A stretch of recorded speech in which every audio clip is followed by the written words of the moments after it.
Hi people, welcome to another exciting episode of Tissletti podcast with your boy Dennis and Douglas. I hope your week has been good. Our week has been fine. We are excited to be here. Isaya. Tumeanza weekendi. Yeah, at least says we had to record another and immediately someone. Yeah. Before we jump to the other week. Maneno imekimbia. Sasa. Anyway, what's nini mzuri imehappen hii week?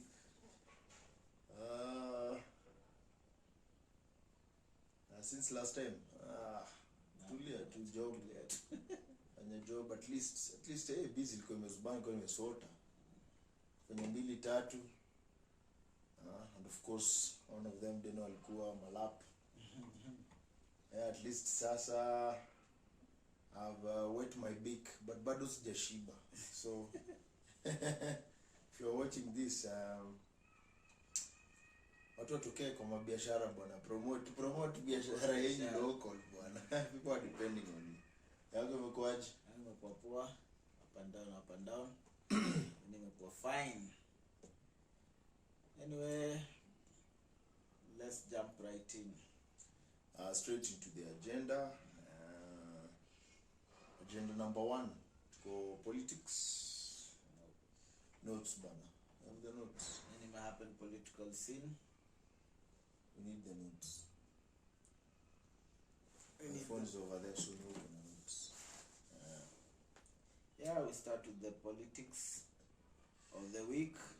Yeah, so let's start with the leader of the opposition, Rao's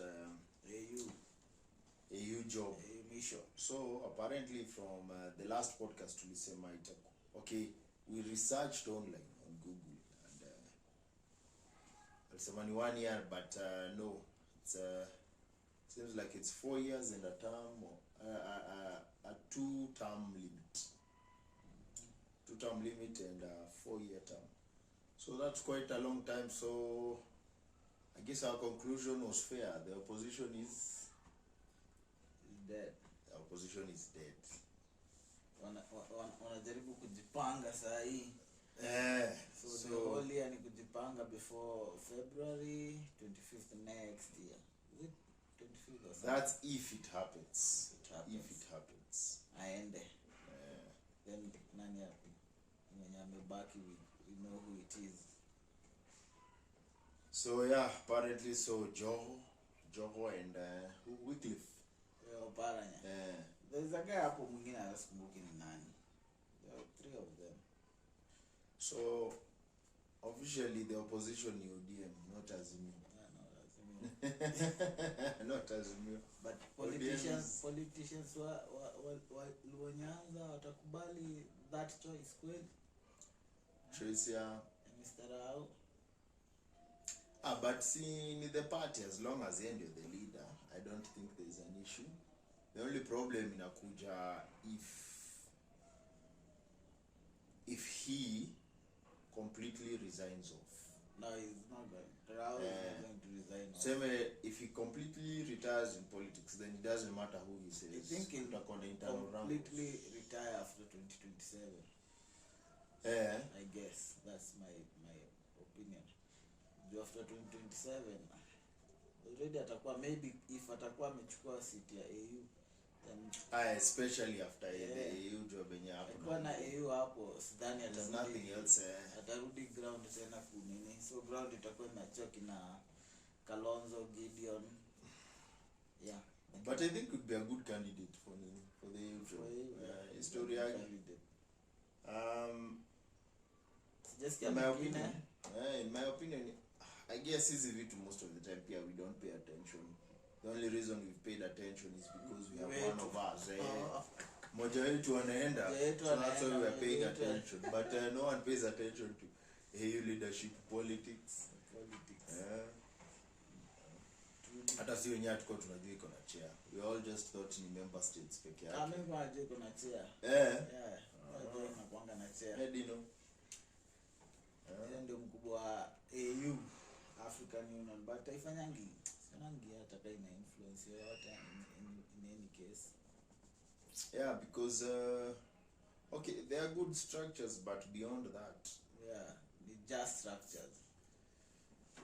Beyond that, as with all organizations, mostly is the continent, the African continent. Most of them don't end up doing a lot of work because I don't know, they are not empowered enough by the nations, that by the member states to push African agendas.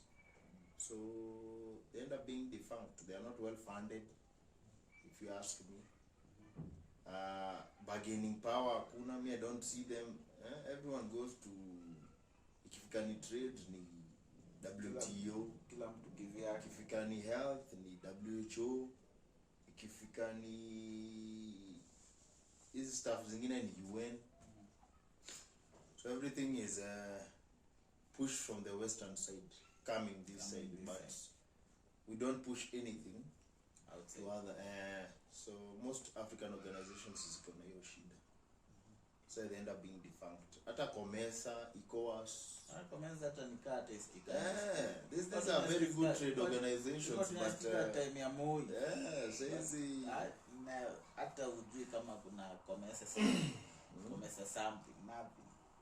Hata hii ya Commonwealth iliisha na sinaika kuna any significance. Inanga significance.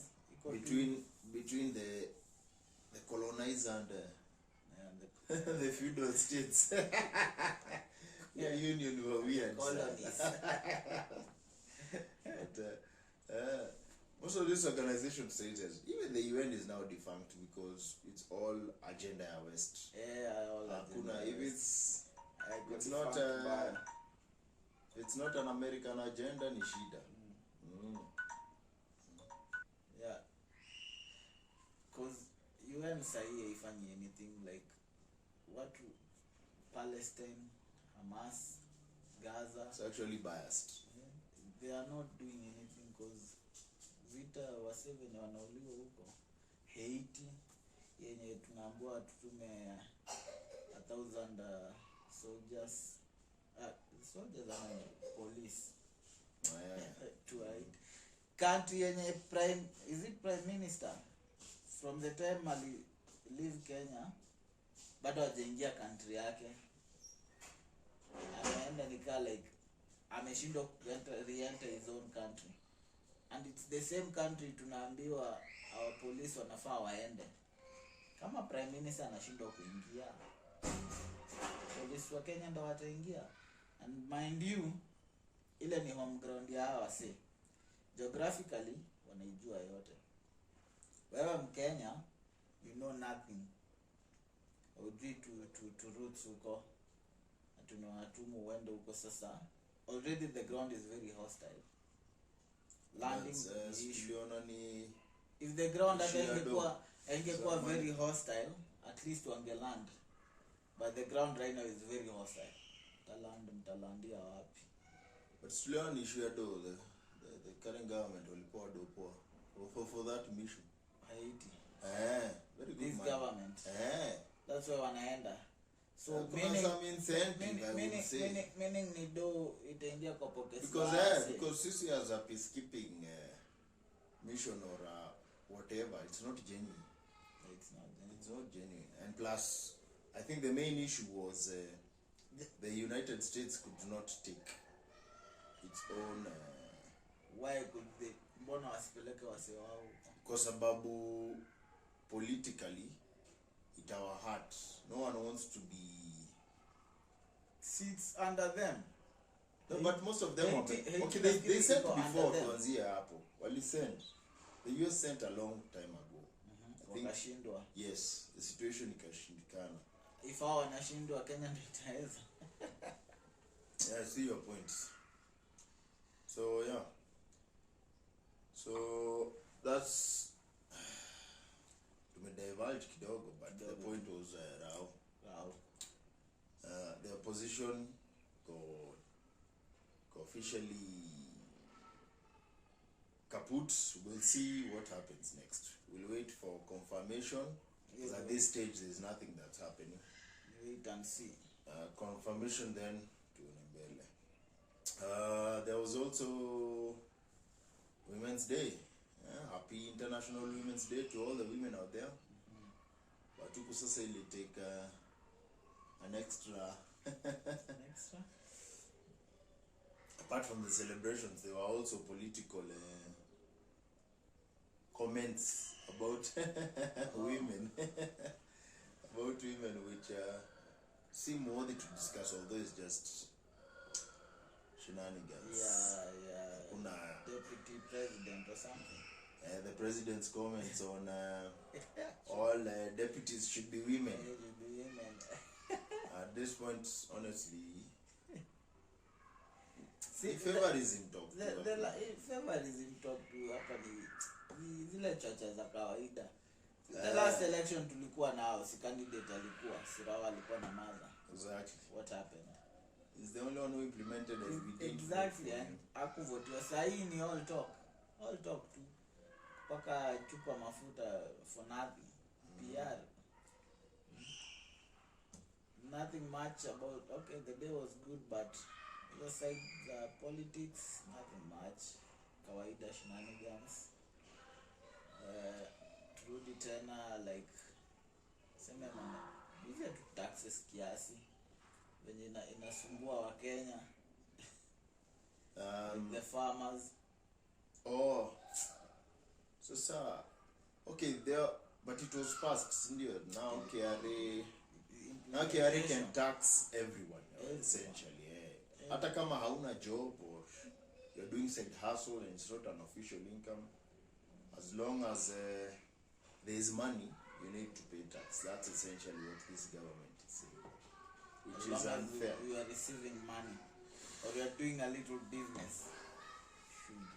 Hata kama ni side hustle, you should pay taxes, which is it is not right.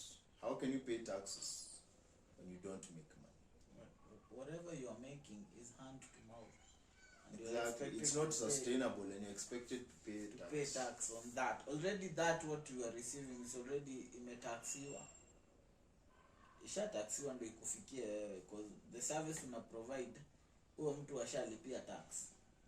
If ni something umebuy, isha kuwa tax. The moment imekuwa imported into Kenya, isha pigwa tax. Yeah, majority of the tax that is required to be paid shalipwa. Like one item inaanzianga kupigwa tax from the time, same if it's importation, inataxiwa immediately importation tax. Urudi huo mtu mwenye anauza taxiwe pia SPE, ETR or ET something. Wewe sasa umeinunua, urudi tena uuzie mtu mwingine tena utaxiwe wewe.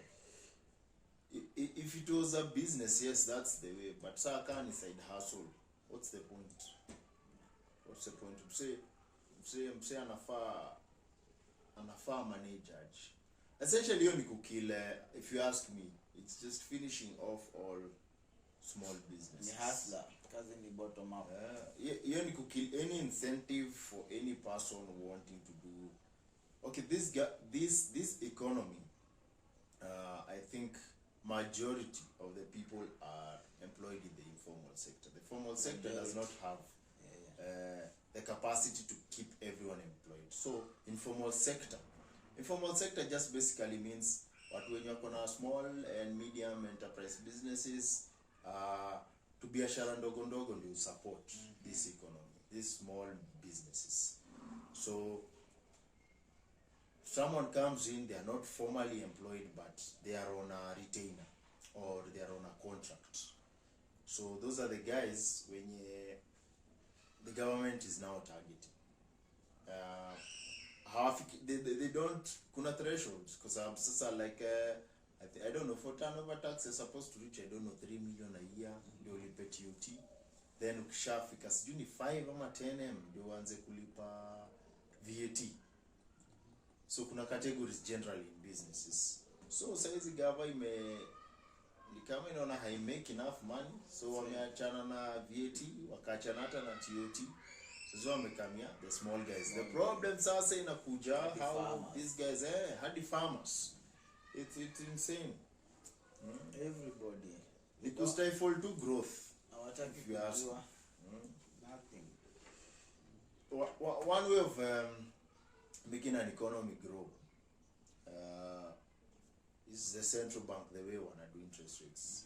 But sasa on the executive wameingilia with tax, and for them hata see the economy to grow, I think ni suppress it, because I think there will be a contraction to of the them, economy to them ni economy na grow, wanafikiria by taxing each and every small item or anything ndio wana collect more revenue.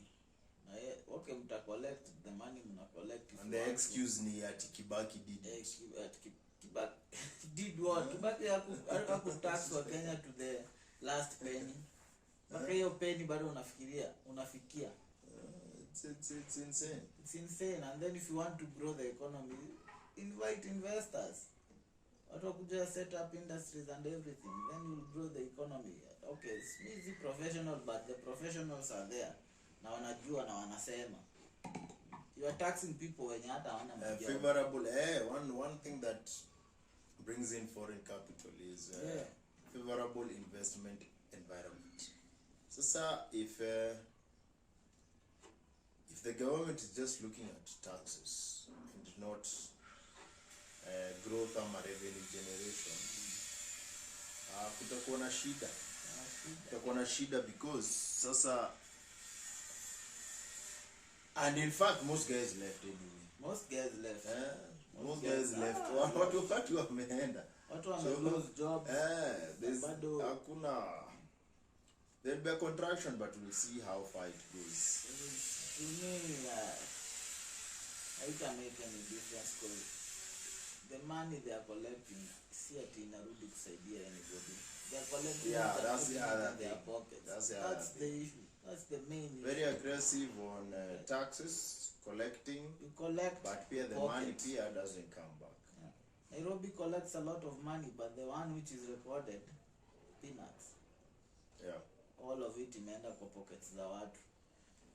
It's a shame, but that's the environment we are in right now.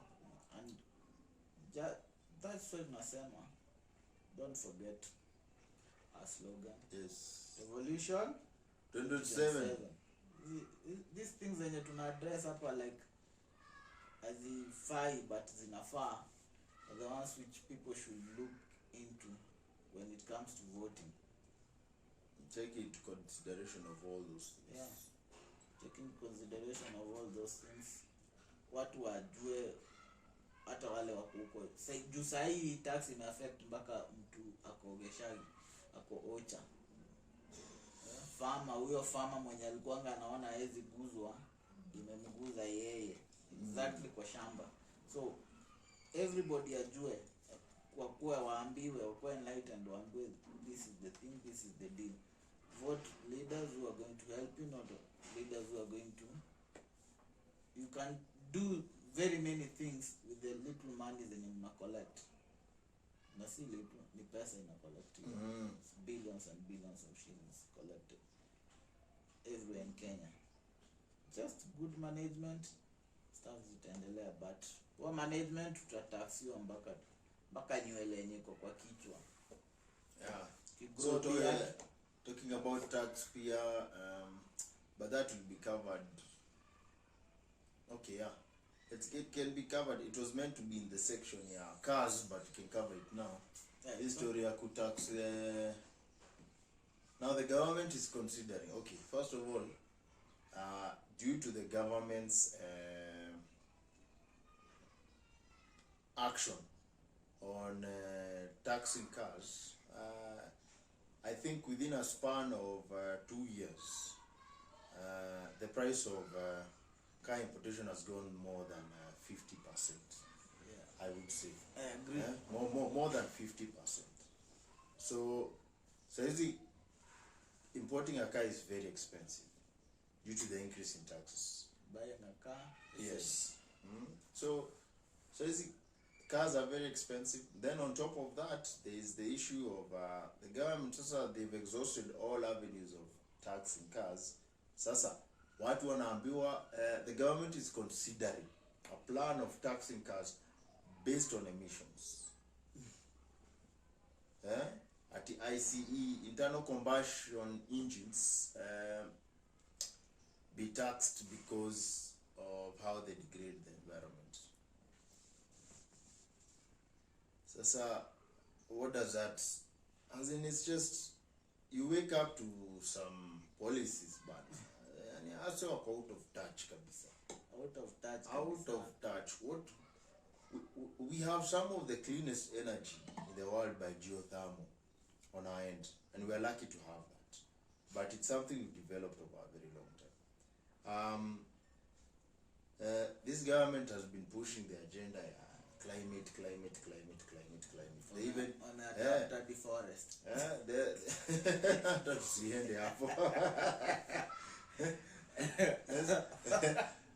Let's not throw in the grenades. Let's start with hand-to-hand combat. Too much violence.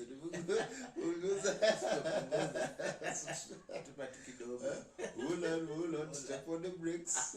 Don't accelerate. So I say, at the best. This is a lot of greedy. It just shows how greedy this government is. Greed. They'll just borrow policies from thin air. Already says that tuliona juice, like the way the whole electric car revolution has come to a halt this year.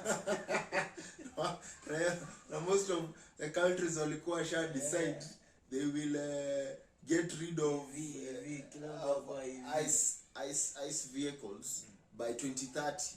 So everyone is just pushing it mbele kidogo because apparently electric cars are not selling. They're not selling. So no one is buying. Yes. So the whole automotive industry na these bureaucrats pushed things onto us which we didn't want. Na sasa ime backfire on them. Yeah, because they are the ones they should buy. They said they want buy electric. You drive it first. Yeah, me I have nothing to do with it. Drinking water, drinking wine. Yes, because was also how the way the world transactions are based on demand and supply. Very simple. That's what a transaction is. Plenty of demand of water. What was the demand for you? Exactly. Policies are not met. Walikuwa wanajaribu ku force them down. Exactly. Throats, like policies are not meant to create demand. Demand should be occurring naturally. True. Yeah. If people want, and then wacha tuache kuonea mandai sana because we are missing the target. The biggest emissions of CO2 nini? It's energy. Energy is the biggest. Hata ngombe zinatoa more CO2 than cars. Hata buildings zinatoa more. Where are the taxes for buildings? Nothing is being taken. Nothing is being. Then the hypocrisy of this government taxing because of emissions, and then you tax solar panels, and it's amazing the amount of confusion. One watu wameanza kwenda the solar way one. The previous regime exempt tax for ongeze prices, you ongeza the taxes for solar panels so that watu wasiende that side. Monopoly. The previous regime exempted tax for solar panels. Then kukaka kidogo that was changed. And now solar panels are being taxed, and yet sisi wenyewe tunalipa I think one of the highest prices for 1 kilowatt hour. That's why steam and it's again expensive for now. Steam and expensive nini? Token. Why is it expensive? It's because of tax at the end of the day. Exactly. So unajua mpaka alianza kuficha. Ukiangalia ile tax inalipishwa out of 100 do umetumia like 30 bob kubuy. That loan unapaa like 3 units. Because hiyo ingine wote ni tax majority. Sasa imekuwa the other way around. You know, it used to be you pay kidogo tax. Kidogo tax.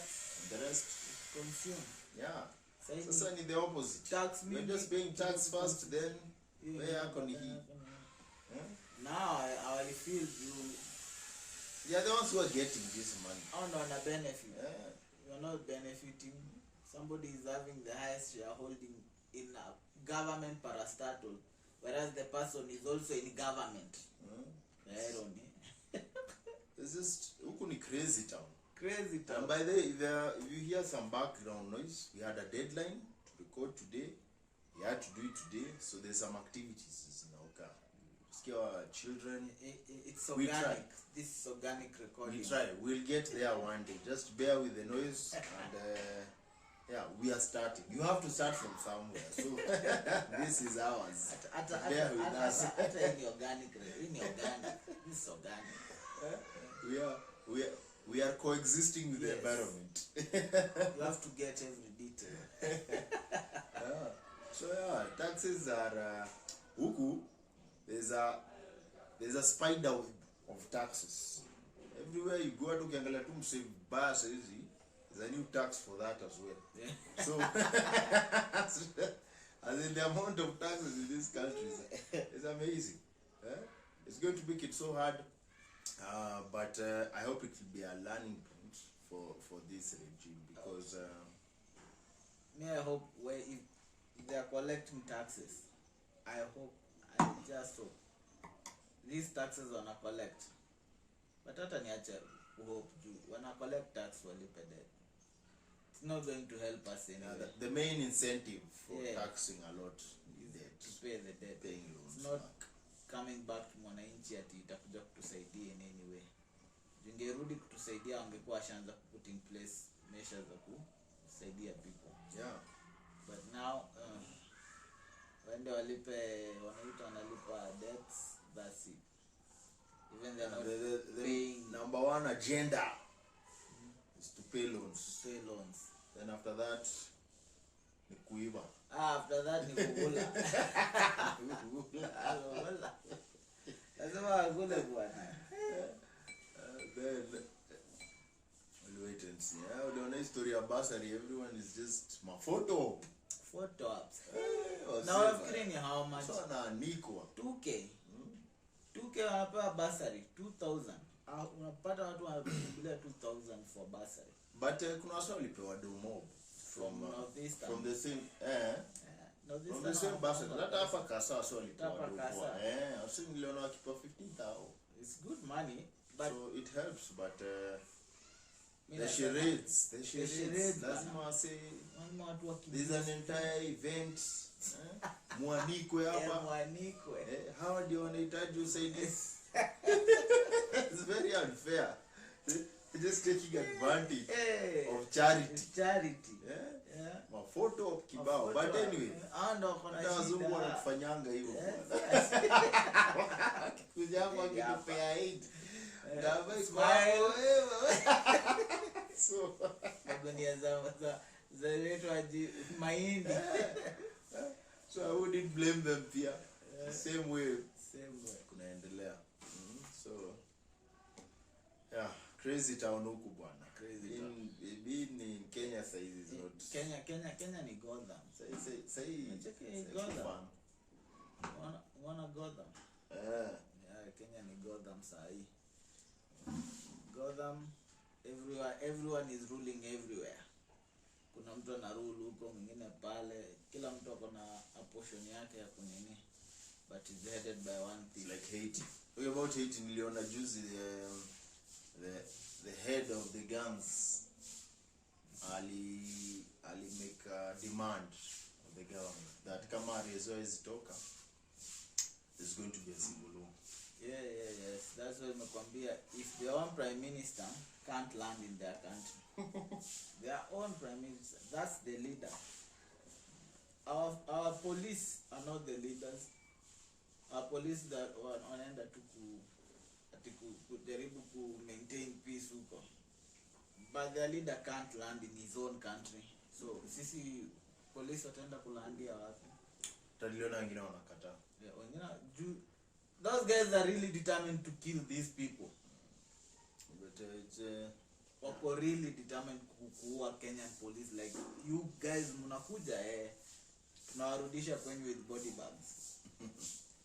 They are not joking around, and you know they are not joking around because they went to the presidential palace and killed their president. So who are you?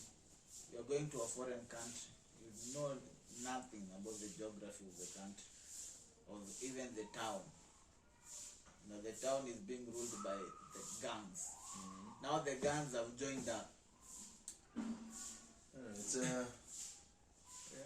Kenya. At this point, I don't know where we're going to go. I'm just waiting for any news because There's the news. Nikumi strong. Huku safari yetu for now. Nikumi strong. Huku wacha tukonde, maisha ni ngumu. Kama the government yenyewe imeamua kuharass wenye wali campaignia, wewe ni nani? Oh, you're talking about Margaret, yes. The pastor, the bishop. If the bishop anaharasiwa na anaharasiwa, yeye anasema anaharasiwa, but anaharasiwa if the land ilikuwa ya the government wants to, of course, yes. Everyone knows. So but kuna mtu pia nilisikia akisema anangoja mwenye Weston hapo Weston pia yarudishe land yake. Yeah, what goes around comes around. Yeah. So that's politics for you. That's politics 135. Current happenings in Kenya. So it's not ponies and rainbows over here. And it's still going to get worse, to be honest. It will get way worse before it gets better. So we'll see what happens. And let's move on to the next agenda. Yeah, we touch on it. Yes. About the visions. About cars, now it's about cars. Let's talk about cars. Yes, about magari. Meguza, like, we just talked about it. Yeah, so the new emissions. Yeah, so we'll see where that goes, but to me they're reaching too far. At this point, that's desperation. That's desperation, trying to tax new car owners as much as you can. That is nakaa kwa yard bana. Azinunuliki. Yeah, so talking of which, by the way, if you were to buy a new car, how would you start going about it? It will depend on your finances. Mostly, I usually say it's about your finances. I agree. So you can decide to go to the car yards, get a car in cash. Come out, your pockets are deep. Get it in cash. You can go to the car yard, get by financing, by hire purchase, get banks to finance you, or go to the yard to get hire purchase.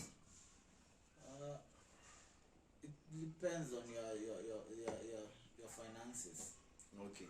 Now, so if your finances are not that good, yes, unaweza to go locally. Alright. Locally, there are good cars. Very nice cars. You can buy cash with the amount of money you have. Kama wewe si mse wa loans, kama 500 half an M, and you want a good car, you'll get it. And after two, you get it. Kuna watu huko nje hata kwa yards ziko bado. Yeah, ziko. So they are everywhere. So as far as car buying is concerned, the most important issue you need to consider is finance. Okay, so it's whether you're on a budget or you have enough cash, you're going to buy directly from a car dealer, or even you can even buy a new one from company dealers that are based in Kenya. There's a FAO, there's a what? Eurasia, I think Proton wako pia. There's a lot of dealers, of new car dealers you can get. Ni Bavaria, the ones at Delta, the ones who sell BMW. Inchke. kuna pia this each Cape ni for Land Rovers, but there's also wengine wanaitwa jina nampotea, the BMW dealer there wenye akona, he has a few companies under that dealership. But anyway, the point is you can buy a new one if you also wish. So what are the downsides ya kubuy mpya? Mpya ina downside. The only downside ya mpya is depend if you are buying it on hire purchase or something. But if you have a new car, I don't think there is a downside. To me, I think the deals for buying new cars in Kenya are not good, if you ask me. The deals. Yeah. The deals, the market generally, I embrace selling new cars. I think the industry in general is a bit laggy. So they focus more on profits rather than moving units.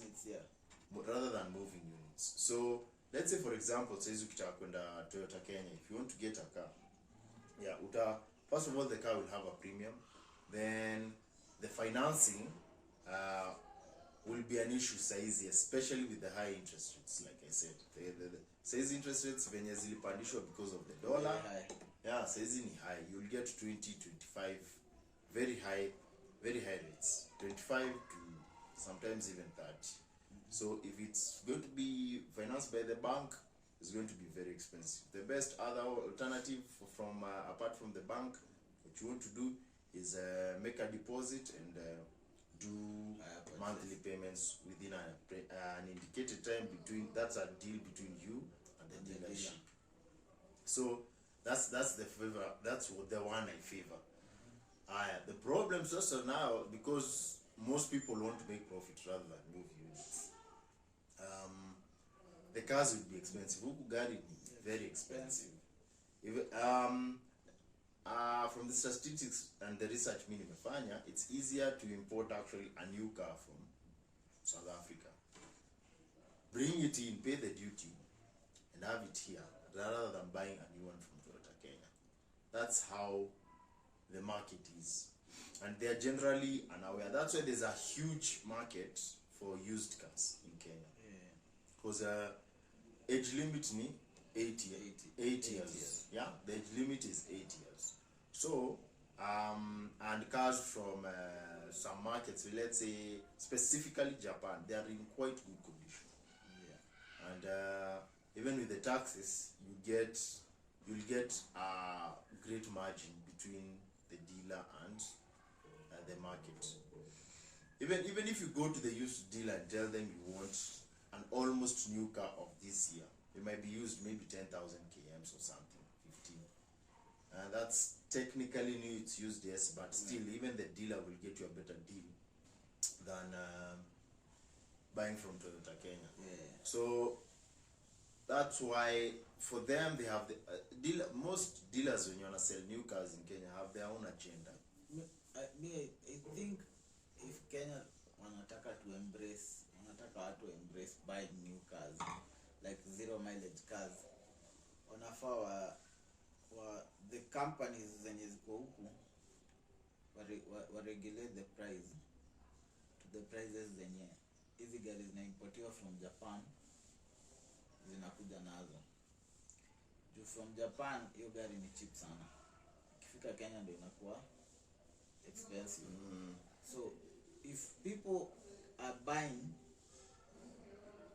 cars from Japan, imported from Japan, very expensive, these markets zenye ziko kina Toyota and the rest wanafaa waeke like the same price to almost that one yenye imeimportiwa, ndio wa encourage watu wakuja wanunue zero mileage cars. If mtu anaenda ananunua gari iko na 1000 kms kwa dashboard, then nani anainunua expensive, rudi Toyota Kenya, mpatie the same deal na zero mileage, set a buy. Hiyo ni a good incentive. A good incentive. So I agree with you on a far But I don't know, kuna tax is excess for new cars compared to importation. Ama importation ndio kuna tax more kuliko new car. Nafikiri importation ndio kuna tax more kuliko new car. Yeah, so again, the market ina respond better than dealers. Especially guys who sell new cars from here. So yeah, wanafaa adapt. They should adapt, because even the guys who mwenye analeta hiyo iko na 1000 kms bado analipa gava in terms of taxes na still bado it's a good mwenye ameleta bado kuna profit yake hapo, so the buyer ana cater for all the costs. Yeah. So if buyer willing kununua gari at 20 million or 15 or 10 million, Toyota, if it's a Toyota Kenya iko nayo, give that person a good deal, because he's already willing to buy something at 15 or 10 M. Yeah. Give him a good deal. Wewe unampatia kwanza zero mileage. You are the first one. Unatoa hadi karatasi kwa kiti, shika. So give him a good deal. People in Kenya are going to embrace it. Na watakuja and they'll have sales. These companies which are in Kenya, they'll have sales. That's 100%. They'll move the vehicles more than they are moving right now, because people have to change from importation to buying new ones. Yeah. Although sasa pia nayo as far as buying new is concerned, pia kuna faa kuwa na range, if you ask me, a range of models from luxury to the ones that are affordable. Yeah. All of them new, so that inapea mse options. Yeah. Because unaweza anzia sasa, because majority of the cars here that are new are not affordable. And then pia dealers upeana raw deals na warranty, because if you check I consume a lot of content from UK. Uko ukibuy Kia comes with a 7-year warranty. 7 years. 7-year warranty from factory, and you will get utaipata hata Ferrari. Una Ferrari. Ferrari gives you 7-year warranty from the dealer. From the dealer. Huku most of them don't even want to give you a warranty. They'll just give you because they have to. And when they give you, it's limited. I think it's only for 1 year. Maximum you can get in 3 years. And it's very limited. The packaging kidogo. So there are not hakuna incentives za kufanya wasi buy new cars. And then most of them tend to go the expensive way. They don't sell affordable new cars. Yeah. Most of them want I get maybe margin C mob, but Toyota, yes, might have a Land Cruiser, but they also sell si wako na Rush kwa hapo, na all these other ranges zinafaa zikuwe included, even a Corolla. And granted Toyota does have that, but the price difference is huge. It's huge compared to importing the car yourself. So as in, okay, fine, you can buy a new one, but ni expect. Hata mimi, even if I had money, I'd still think about it. But people, I'm telling you, if somebody is willing to pay 10 million for an imported car, and it's a Toyota, guys at Toyota need to sit down and think their strategy. If this person is willing to go and pay 10 million for an imported car, that's a used car. I think that people are comfortable because organizations. Also, when you buy, majority of new cars are not individuals. Because, okay, naweza sema like Toyota Kenya, that's why they wako relaxed kwa sababu most of their cars are being bought by this government and parastatals and organizations and so businesses. Hii biashara ya common man. Yeah, exactly. Hakuna retail by the that's the truth. Most of this that's why it's good organizations wanna buy from you, That's a plus in your business. But still, try to get in these other guys. Wanna substitute the organizations. Ukipata watu watano at least in a day, individuals, you're good. But luxury cars won't be bought by organizations. They buy them for the CEOs and kamoja not enough. Kamoja tu. So luxury cars most likely they'll go to individuals. Organization yenyewe ndio inafaa ikai strategize. They really need to rethink their strategy, because if they only depend with organizations and people out here are buying cars and they are buying them expensive and they can buy them, then you're losing. You're losing. True. So yeah, dealers in general, especially when you want to sell new cars, you need to rethink some of these things. To the yards. Ukiangalia yards zimesimamishwa hapo mbele, zimepangwa, and ukienda kuuliza unaambiwa 10 million upwards. 10 million upwards. The same thing, and it's Toyota, you know. The same thing na nini pia, hata spares nini imeadapt poa sana. The market imeadapt poa sana. You can get something genuine at a good price. But and do buy directly from the dealer who on venye utanyoroshwa utapewa. That's how organizations can afford these things. But individuals so in Kenya maneno ya kununua gari mpya as an individual ni ngumu. As an organization juu ya nini, economies of scale unaweza buy, but as an individual, so tumetoka na the dealer. So what other option iko? Ni sasa kuimport. And kuimport kuna very good options. Kwangu, if you're going to purchase a car worth, like Deno is saying, 10 million, maze hata kama uko na cash, I'd recommend you pay in installments. It will cost you a bit more, maybe 100k more, for the period within which you're going to pay. But at least uko na gari yenye you've put your resources in, and you can monitor it over 12 months. Kama ni gari poa kama ni mbaya. Because at that time ownership is between you and the dealer. So you can, but most dealers are genuine anyway. But still, hata kama ownership ni yako na dealer, in any case, once the dealer is just there because you haven't cleared the whole amount. So kama hata gari si mzuri au mzuri, they are not involved. They're only there because you haven't cleared the amount. No, but unaweza complain if a car ikikuwa unreliable. Ikikuwa reliable like in the first week or first month, yes, you can complain, but haina exchange. Hata kuexchangea. Hata kutengenezea.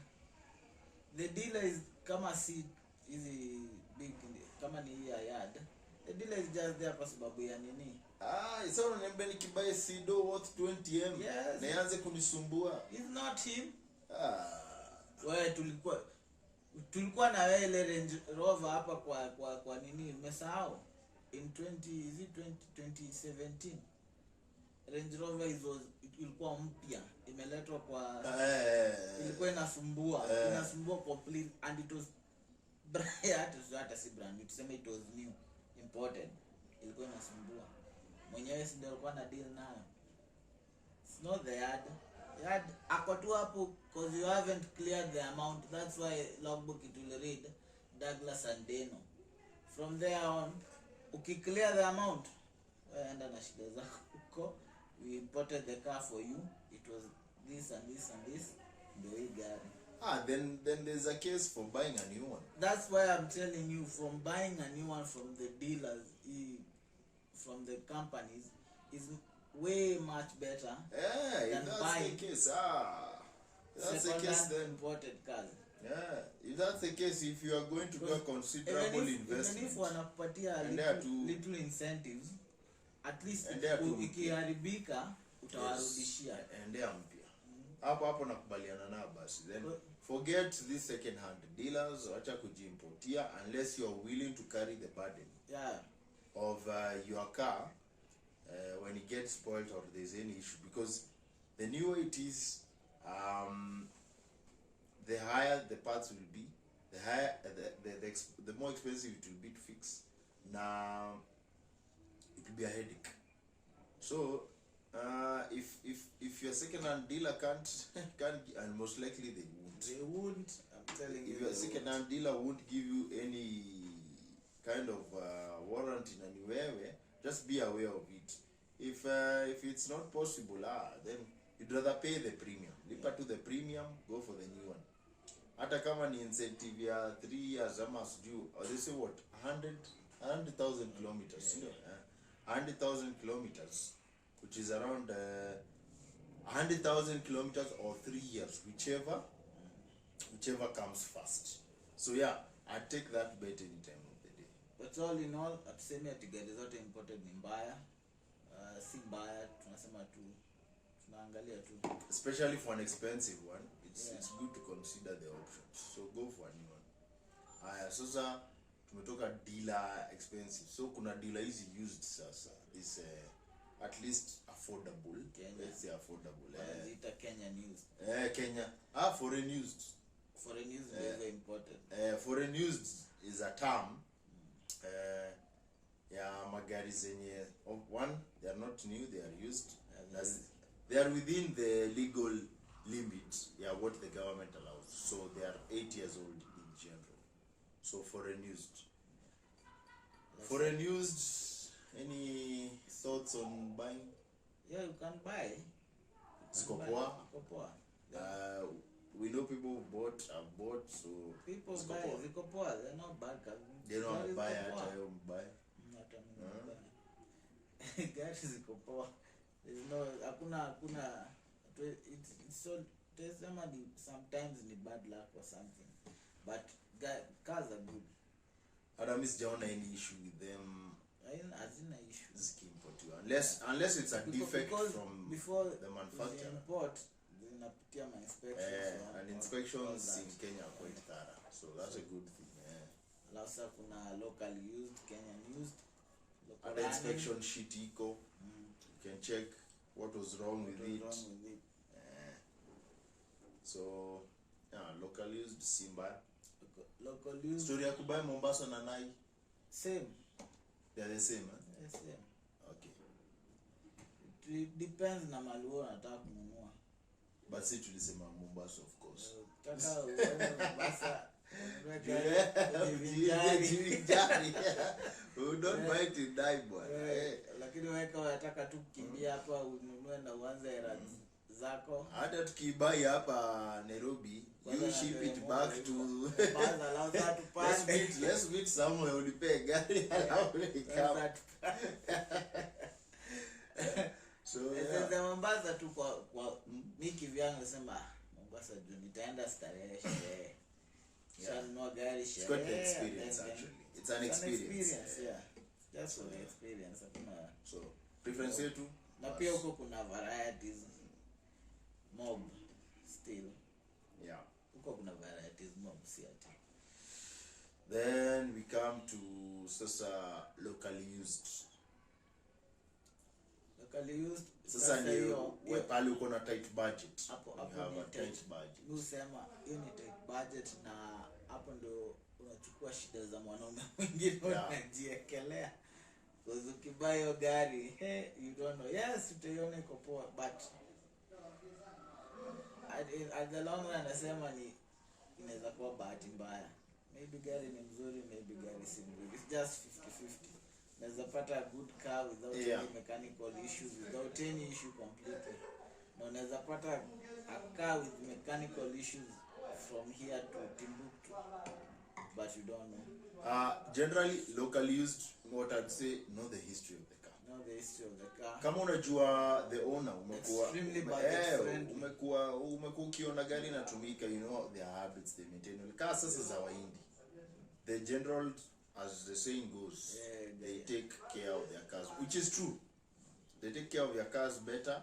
There's even a market for.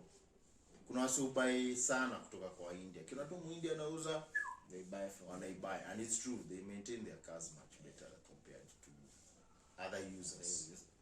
No tight budgets, right spare parts. Car looks clean. Haina matint, haina madoido. immaculate. All in all, tutasema it all depends on your finances. Yeah, You choose whether you want to go to the shop, whether you go to the dealership, whether you want to import, whether you want to go to the yard, or you want to buy it from a friend or somebody. Yeah.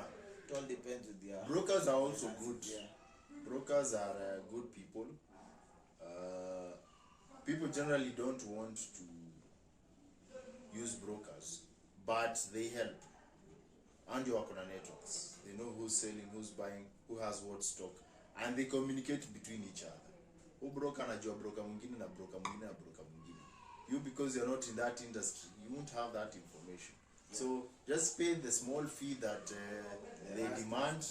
There's always a price to pay either way, and get what you want. So locally used pia si mbaya, but get to know the history. I'd prefer a car that's moving rather than yenye iko kwa yard. Ama kama iko kwa yard, I don't know, maybe nipeleke some very long distance. Na chochoro mimi najua ndio. Used, I'll tell you, used is 50-50. You don't know. Either you get a good car or you get a car with But to increase your chances, what would you do? You can get the car hata kama imesimama or even moving, but you don't know what really eats that car. Yeah, but it's 50-50. So you want to change from 50-50 to, let's say, 70-30. So when you're buying haujui, hata utaenda na mechanic kuangalilia hiyo gari. So number one, inspection. Yeah, mostly the yards zingine, some yards, they usually do thorough inspection of the car. Okay. Before you give them the car for them to sell, they'll have to get it inspected. Wajue shida za hiyo gari, wajue everything about that car. If they're going to fix it, they fix it. If they won't fix it, they'll sell it as is. As a discount. Yeah. You can use that to bargain. So, yeah, number one, okay, I agree, they're not fine inspection. 50-50. Me, if I was to buy a used car, again, number one, meaning ensure at least it's moving. Zayad ni poor, but generally, the more a car stays still or parked, the higher the chances of it having an issue. Bodywork gari imenyoroshwa ni rahisi kujua. Generally they are not tidy, so if you check the edges, utajua tu. There's a lot of overspray. That's how generally most people work here. It's not a professional job, it's a budget job, so kutakuwa na overspray. You'd see a lot of overspray. You can use that. One, ikitembea ni rahisi kujua. If it's parked, you need to do inspection, and I'd definitely do a test drive. Yeah. Lazima. Test drive Chukua gari, uipush, uipeleke kichaka ndio ujue manini, mabush ziko aje. Nini, you can learn about it mechanically, how it's doing, and then you push the car to see if it overheats or it has any issues. Inspect the engine, angalia silicone kama ziko.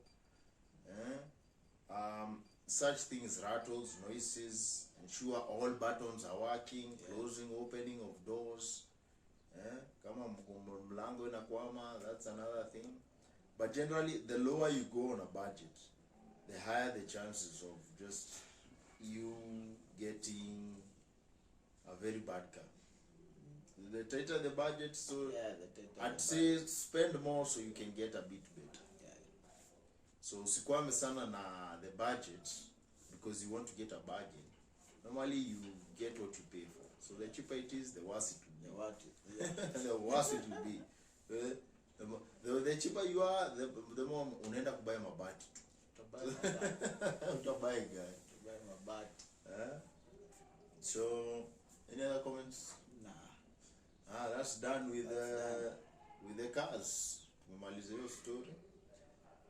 Then we move on to the next, which is our business. Final part, which is business, and business is usually mostly the most person who wanna do about business ni Mr. Douglas here to enlighten.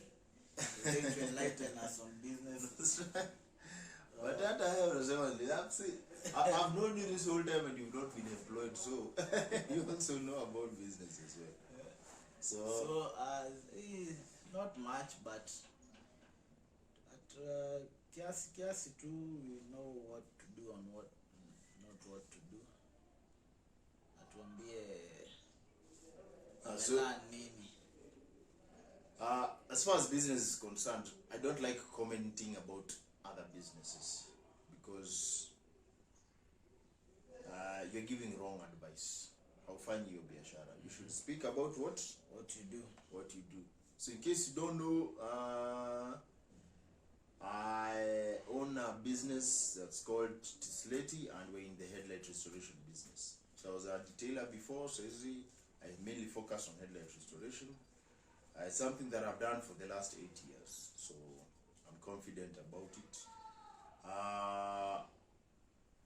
What I do is I solve a problem for faded or oxidized headlights. So hizo matter zinaka yellow, we just know there's a solution for it.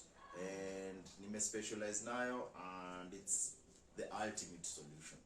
I've been researching, I've put a lot of effort, my entire effort in solving that one particular problem, and I think I'm good at it by now. So I'm a professional and expert when it comes to headlight restoration. So that's the service I offer. I charge 4,000 for both headlights, and then there's an extra 1,000 bob when mobile. So headlights fade. The main thing is because of the sun. There might be wear and tear, barabara, elements, weather, all that. That also contributes, but it's minimal compared to the sun. Sun is the main issue. The sun will accelerate your process in a headlights is good dull. So can they be restored? Yes, it's a fact. So the solution I offer ni badala ya wewe kubuy mpya, unaweza zi restore na zi last as long as the new ones, because even the new ones bado zita fade. It's just wear and tear, ni life. So just like tires, we all know tire utabuy kama uko na gari, at some point always there's no tire that can last forever. Yes. So at some point you buy a tire. Just as the same headlights, at some point you need either to restore or replace. No shortcut about it. So I provide an alternative instead of buying new ones, because that's the only way you can compare my process with anything else. Neither buy mpya ama ukam kwangu ni restore your headlights. So this year I aim to maximize my business. I have a target at least for initially ilikuwa 120k a month. Then nimeiweka chini sana. So I'm targeting 240 sasa. 240 simply means 2 headlights a day. That's all it is. 2 headlights a day. That's my target. How am I going to achieve it? One, I'm paying my ignorance tax. Nasoma vitabu. I must know how people are making more money than me. So I learn from them. So currently niko na a mentor. He doesn't know me, but I know a lot about him. Why? Because again, I make this knowledge out there for people to learn. So I call him my mentor because I take my tactics from him. Specifically peke yake. I don't read a lot of books. Yake ndio na focus nayo sana because he has. Then nikimaliza hiyo nikishiba, I reach to that level. I see again I'm ignorant. I pay my ignorant tax. I go look for another guy. Nasoma everything. That tunaendelea step by step. So when it comes to business, I'm trying to see how I can achieve it. So at least I'm outline. That's a good thing about learning. I'm outlining strategies I can use to do business. So I'm outline content one way. I'm outline adverts another way. I'm outline calling people that you know, and also reaching out to people that you don't know. Let's say, for example, I have a lot of work to do in terms of reaching out to people that I don't know, apart from adverts. So I think they know umeona there's kuna wase wanajua watu wenye wao tuletea clients. So those are affiliates. So I should do that more. So unafani reach out to more garages, sana garages tunawapoa sana nao. Na car washes. We can offer the service on their behalf at a subsidized rate. They provide on a booking basis, and we can provide the value for them. So our new tumeona, at least realistically, that can work for a very long time. Throughout the 8 years, I think we have one client, ndio. Amekuwa tu akituletea consistently. Now, he's a genuine good guy. He wants the best for us and his clients. Now, he doesn't ask for anything in return. There was no bribery, ni mse tu roho safi. Tio ka discount ama nifanyie hii free. Ama sana wale wasiopenda kutupromise. Niko na magari, niko na fleet. Niko na magari 50 kwa yard. So nifanyie hizi 2-3. Say industry tumeland. So as far as business is concerned, that's what I'm trying to do. 240 thou per month. I'm focused specifically on headlights. Kuna kitu kingine, because I'm not exhausted. Mimi natembea every day naona my headlight bwana. So hizo zote kama umsea ni jui, I still have work to do. So I'm not even focused on opening branches na nini. Although I do have a course pia, if you're interested. By the way, it's already set up. Unaweza kambula about headlight restoration and benefit yourself and gain some skills. Na ukitaka kawa ni Mkenya kaido kuja ufungue tu hapo next to me. Umekaribishwa sana. Sasa hii hatuna roho chafu. Sasa kuja ufungue hapo next to survive na wewe. But as far as business is concerned, those are my ambitions. So niko na daily schedule that I work on to ensure that I'm able to achieve these things. So that's as far as Dagi is concerned. That's doing business. All in all, if mumesikiza, he says lazima kuwe na consistency na perseverance. Mark your stuff. Mekanane. And it's a learning curve. It's a learning curve all through. It's learning curve. Now he's still continuing to learn. So guys out there, when mnafanya biashara, whether ni biashara any big kind of business, make sure consistency, perseverance, and keep on learning. Market is changing, but keep on learning. Change now, but keep on learning. That's you're the main. You're the main. Keep on learning. You make a witness. The way we started doing headlights, see the same way tunafanya. Wezi anga biashara leo, within 3 months una expect to reap millions of shillings and whatever. Ama ulale leo, uanze biz leo ulale, hata kama ni ya smoky, hata kama ni ya kuchoma mahindi. Alafu kesho u expect utakuwa collect 10,000 a year. So patience, perseverance, and you'll make it. Pole. Rome was not built in a day. So I can say that's no. Jamaliza? You're supposed to outline pia hata wewe what business plans. Tuambie bana, what business plans uko nazo? Una plan to achieve targets? Yangu si ya leo. Sikia jawabu yangu it will be on another day. Platforms ni mingi. Next episode. We have a whole more than mwezi wa tatu. We have 9 more months of doing this podcast. So we have even kuna ingine nakuja next week. So we still here. If we pull out every bullet in our no. It was very simple. The business part ilikuwa. This business part. You just outline what your objectives are. For business. For business. That's it. But this year, I actually naona kama hata nilisema the last time. Which was I'll just concentrate on whatever I'm doing. I see where it's going to take me. Which is what? Which is my business. Which is what business? There are things najaribu kulearn here and there, so I can't come out so you are learning.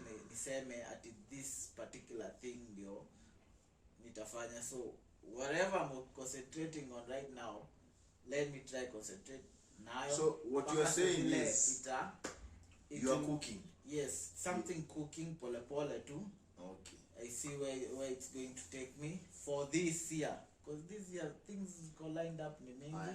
So essentially what Deno is saying right now, he's cooking up something. Yes. Haijaiva.